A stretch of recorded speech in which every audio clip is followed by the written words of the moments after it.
à elle. Alors, poussée par une impulsion qu'elle ne pouvait réprimer, elle se pencha légèrement pour regarder à travers l'entrebâillement de la porte.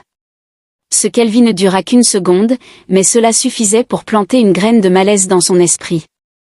Une marmite énorme, un bras qui remuait quelque chose avec une énergie frénétique, et une goutte de sueur qui tombait, directement dans le contenu de la marmite. Aminata recula d'un pas, la gorge sèche. Elle avait du mal voir. Oui, sûrement. Qui laisserait quelque chose comme ça arriver dans une cuisine?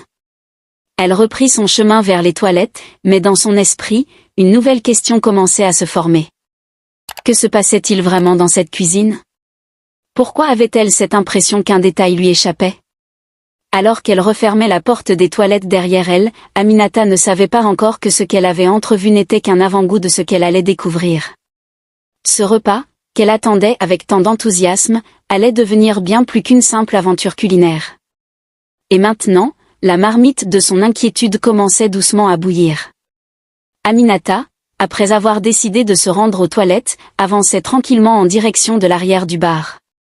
Elle traversa l'espace bruyant et animé, ses pensées encore perdues dans les promesses du fameux riz de l'amour.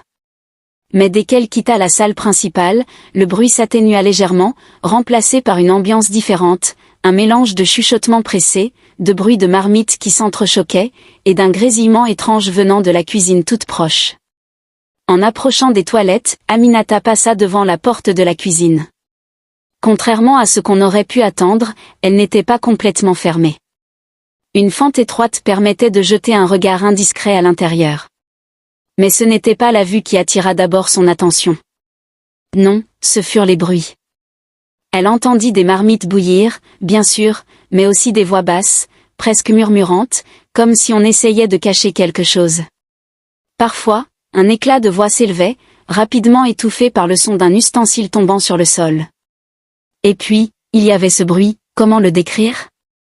Un mélange entre un raclement et un frottement qui résonnait, irrégulier, presque angoissant.